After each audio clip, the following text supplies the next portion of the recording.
Ladies and gentlemen, welcome back to All Beer Inside, back at the brewery edition of the episode. Joining me today in the Vaudreuil area, we have Michel from Microbrasserie Trois Lacs. Hello. Thank you for letting us interview you today. I really appreciate it. And as you can see, we're socially distancing to stay safe during times of COVID. So you brought me out some delicious beers to try. What's the first one I'm going to be trying? It's la Viking. It's a Quebec IPA. It's pretty mild. It has some orange smell, aroma. Mm-hmm. Very tropical. Not too strong as. Okay, what's the alcohol percentage on this? 6.2. 20 IBU. Mm. So it's... Doesn't taste like a 6.2. No. Actually, that's our thing. We try to keep everything affordable, drinkable for everyone. Trying to cut down the booziness, basically. Yeah, exactly. Excellent. So what's the beer story? What made you create Trois Lacs? Well, that's a funny story. Okay. Me and one of my friends, we were working at CAE, and during lunchtime, we'll always talk about beers and things. I wasn't brewing at all at home, but I went to travel to New Brunswick for work, and there's a colleague who's making home brewing, is really a fan of it.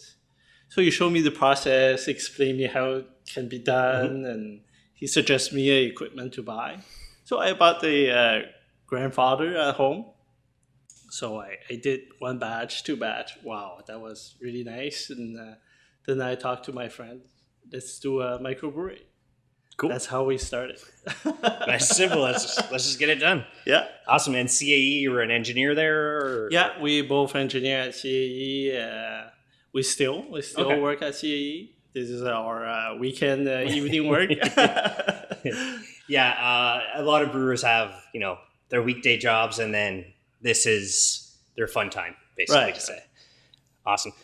So what are some problems and difficulties you ran into opening Trois Lacs? Well, at the beginning is really a lot of paperwork. All the licensing, get the license, I get everything approved. The construction is a bit long, but eventually we got everything up and running.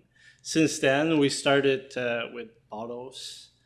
That last year went down really quickly, so we have some challenges to change to the cans. Mm-hmm.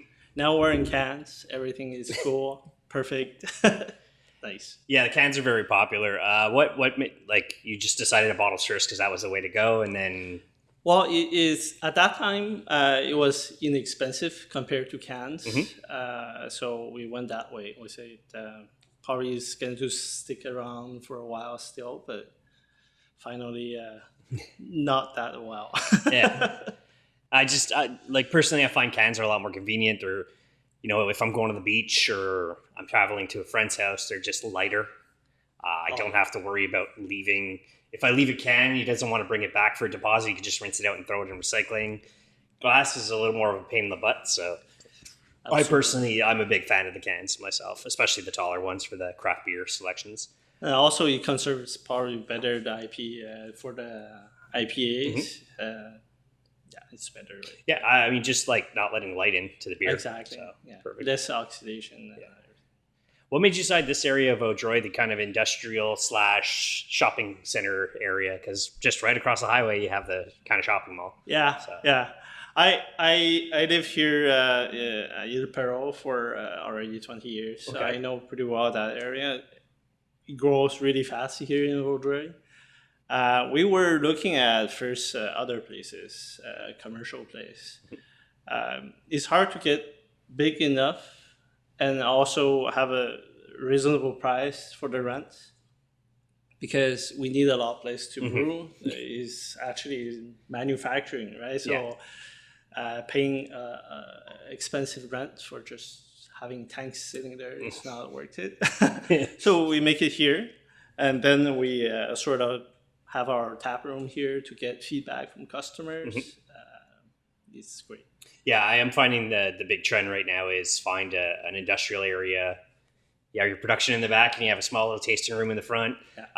I know, like in the U.S. and in Ontario, you can actually like go into the brewery if you want because it's just wide open. Whereas Quebec, we do have laws saying block it off, nobody in. Yeah. So that's unfortunate because to me, it's almost like taking away space at a time. So but some customer come over and they want to have a look and visit around.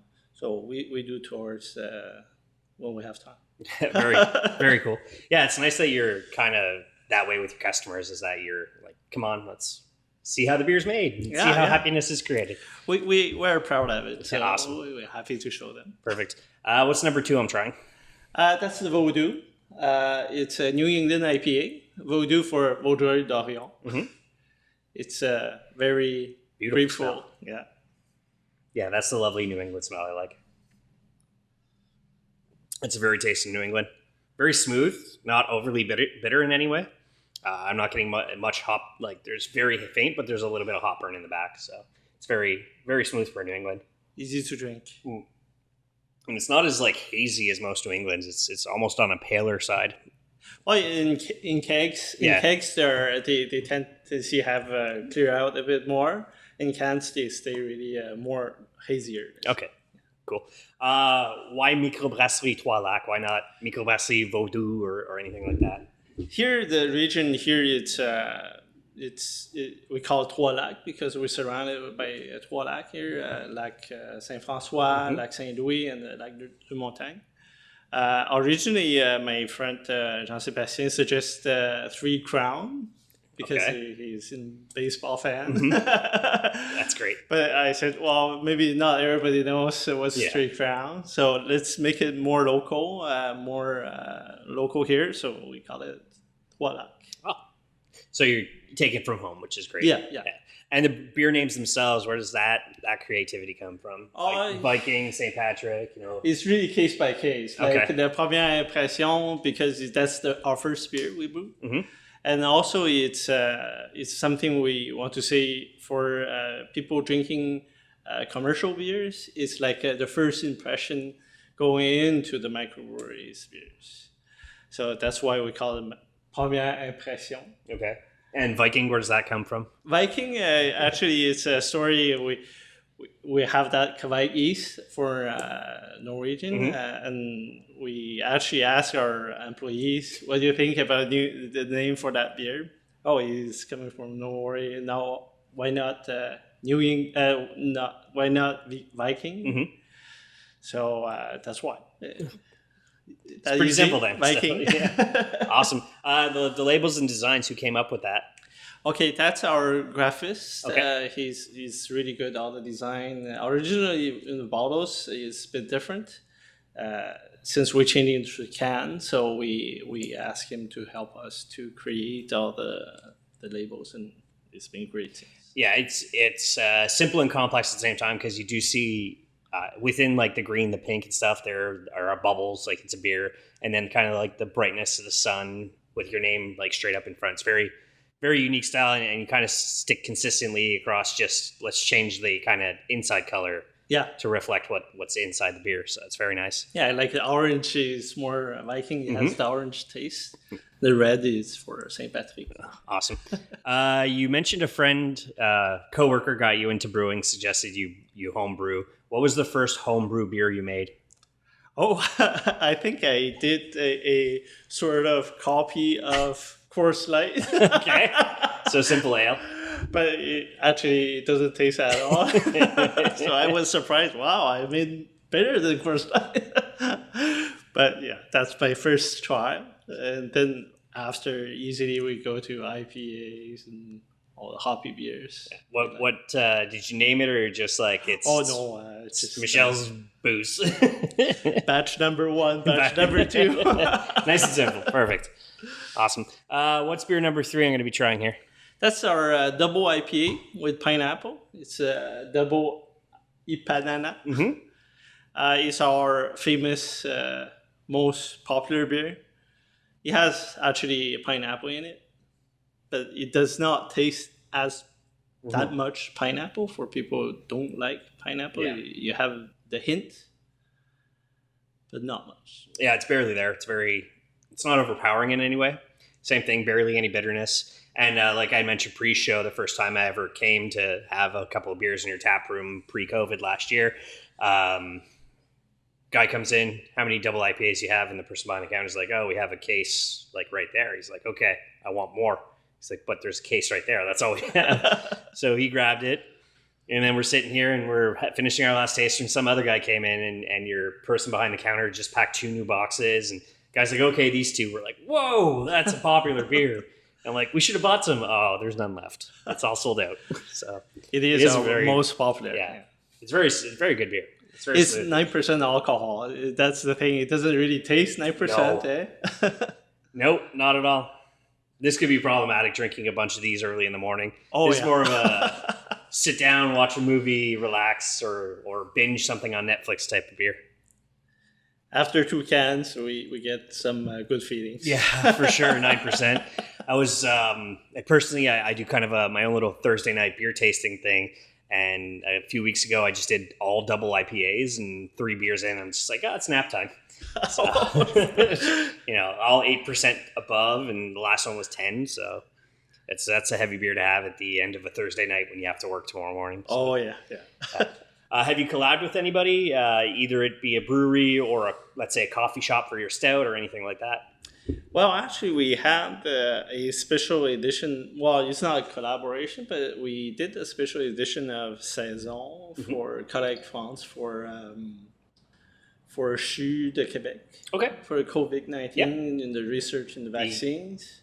Is that the altogether one to support the restaurants, or you kind of made your... No, we just did our own, and also half of the profit is going to one of the foundations here, Fondation Centre Hospitalier de Vaudreuil-Dorion. For the new hospital they're going to build there. So we did that. Also, we had 2 times Les Bas-Fonds. It's a contract brewer, basically. Okay. He did the Imperial IPA here. Yeah. And you have no problem just a contract brewer getting in touch with you, coming in, using your stuff? Or? When it's available, okay. Yeah. But right now, we... I mean, just during COVID, the amount of can purchasing I've done, and now certain stores deliver, which is great. I know in Ontario, the breweries themselves could deliver during COVID. Yeah, unfortunately here, it's and that's something that we got to bring into Quebec, because if I could just order from my brewery and then it shows up at my door, I'd be so much happier. I agree. It's totally in the principle of buying local, having local people brew and direct sell. But yeah, it's lost. Yeah, we're big time supporters of local. We say almost every time, you might not drink craft beer, but somebody in your life will drink craft beer. Go buy them craft beer. Get them a gift certificate. Get them a T-shirt. Just help support local. We need to keep these guys around so we can drink great beers like I've been having. So, thank you. Is there anybody you'd like to collab with? Any breweries that get together and let's make a beer? For sure. Okay. I think it would be something really fun to do. For example, La Brosse. I know them, and I really appreciate if one day we can do something together. Just right now, with the equipment we have, we're 100% booked. Okay. That's good. I mean, it's great. Now, I saw fondue, sausage, beer, soap. Where did that come from? Okay, the fondue, it's one of the exposition we went. They do fondue. They call it 1001 fondue. Okay. They do all kind of cheese fondue with different brewers. And he actually looking for a local brewer around here to do a new fondue. So we sent actually a few samples of our beers. They made many, I think three types with Saint-Patrick, Vau-Do, and Viking. Okay. All 3 was super good, but that one just sticks out a little bit more. And then we made the fondue together. And we sell it here. Some local stores like IGAs and stuff like that. Not really. William G. Walker. Okay. Yeah, here, Vaudreuil and Valleyfield. We're here. Yeah. Also, we have a little format. We have a plateau of fondue, saucisson Yeah, sausage. Okay. and bread. Nice. So people can have a drink and taste the fondue right here. I'm gonna have to come back when when there's a vaccine going around and we can have a little more full. I'll definitely be coming around for that. The sausage, you kind of collab too. There's your beer in the sausage? Or? No, the sausage is directly from William G. Water right here, Vaudreuil. Yeah, and people love it. I actually. Yeah, I'm a big fan of dry sausage. I find it goes great with beer. Exactly. Like a spicy dry sausage with IPA, they seem to mix, and that's something I've been trying to do is kind of expanding my palate by associating one beer with a sausage or a certain cheese with a certain beer. That's something I learned. We interviewed Cachette the Bootlegger. Oh yeah. She presented a cheese and beer pairing of how like each cheese and each beer will bring out different flavors, and you constantly get it. And the beer soap, where does that come from? Oh, it's one of the customer here. Those soap here. Mm-hmm. One of our customer here make soaps. So she said, I do soap with beers. Okay, do you want some beer to do soaps? Yeah. So she got started, and it smelled smelled great. Really nice. And really nice soaps here, and that's how we started. And she makes soap and she sells, and we sell for her too. See, and your theme of staying local. That's what I like to hear. Stay local. It's all local. But I'm sure if you go right across and let's say Castleman or something, let's brew a beer when we have the time. You're still kind of local because it's Canadian. True. So that's the way I see it. Awesome. When it's safe to travel again, obviously, beer vacation anywhere in the world, beercation, one you want to do, or at least maybe a couple you want to do. Well, this year, actually, before the COVID started, we had the whole summer packed. Yeah. Almost every week we had something. But with COVID, we stay more home. I don't know. I didn't have time to think about that. Okay.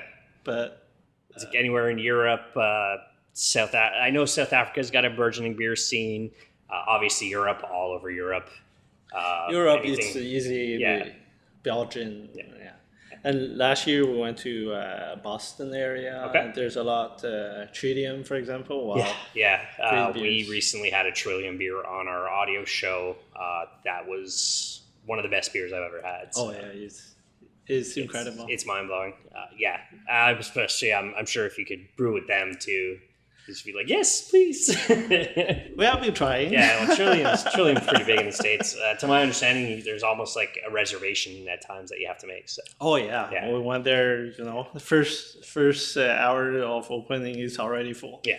Any other USA beer cities you might want to go to when it's safe to travel to the USA? Part of Vermont. They have a lot. Well, New England IPAs. They're renowned for that. What's the last beer I'm going to be trying right now? Is it Saint-Patrick? Mm-hmm. It's a Irish red, very caramel, coffee notes. Oh yeah, coffee notes on the nose. Bit of sweetness at the end. Oh, that's tasty. Not too much bitterness. A little bit of maltiness I'm getting. Yeah, it's very tasty. Wow, this would be a good morning beer. True. Yeah, like with pancakes, syrup, and this, I think that'd be a good connection. That would replace the coffee. Mm-hmm. What do we got? 5% too, so that's not bad. That's a good starter beer. Yeah. I see most of your beers are 5% and above. Well, you have your top 3, which are 4s, but most of your beers are 5% and above. You're trying to stay pretty consistent from what I see. Is that? Well, we try things and you come out to be great at that percentage. We maintain it. Unfortunately, your brewer couldn't join us today, obviously, because it's the weekend when we record. So, any wild ideas he's come up with where you're like, well, let's see what we got here. So, hey, he has a carte blanche, but he's really good. He graduated from Canadian Food and Wine Institute from Niagara. Okay, he's really great, technical, and very knowledgeable. So he understands the entire mechanism of brewing beers. So when we come up with something, we say, okay, can we just adjust a little bit? He make a little change. That hit on the target. So he's your beer scientist. Oh yeah. Perfect. It's great. It's really great. Awesome. So you have somebody that come out this way. They have all your delicious beers first, and then like, oh, I want to head either east or west. Do you have any friends in the brewing industry you suggest that people try it? Well, like I said, La Brosse is it's one of very good microbrewery around here, and of course Castor. Everybody knows. Yeah, unfortunately, they're not open to the public anymore. But I know, yeah. unfortunately, but they do really, really nice beer too. Yeah, awesome. What's next for Trois Lacs? Where do you see the Trois Lacs brand going? Yeah, we right now we're trying to expand in our brewing capacities. We're going to expand to double our production. Try to. Is it difficult to keep up with demand right now? Right now we're 100% booked, so we need to expand. Especially this year, we don't have any events, festivals. Mm-hmm. If we're going to have some next year, we need to expand more our production. Have you asked the city about getting more tables on the front lawn to? Yeah, that's what's coming up. Like, well, we try to have it this year. yeah. It's hard. Yeah, We have already the permit and everything to build a terrace. The whole front area is going to be a terrace. So next summer? Next summer, for sure. This year is a bit late. I have the plans, everything, but right now there is shortage of wood. The shortage of everything. Wood. I know. I'm trying to design a shadow box to throw in business cards of gentlemen I've met and ladies in the brewing industry, beer caps and all that stuff, and there's just no plexiglass available anywhere. It's crazy. But there are still enough for you to brew beer, which is fantastic. Awesome. So I look forward to the terrace next season. I'll definitely have to swing by and have a beer outside and go from there. Awesome. So I have no other questions for you right now. Let the people know where they can find you. Our product can be found in 300 probably selling point from Gaspésie all the way to Sept-Îles, across Quebec. Now, of course, here we can come taste. Also, we always come up with some limited batch. Our brewers make tests and come up with new things before going to can. Of course, we cannot make new cans every week, but we can do a new batch of new things every week. So people comes in normally the Thursday. They come in and try new, like it, don't like it, and we take comments, we adjust, and eventually they will be in cans. So you're more than willing to take input, which is great. Oh yeah, we are. That's the whole purpose of the tap room here. It's having people come in and try.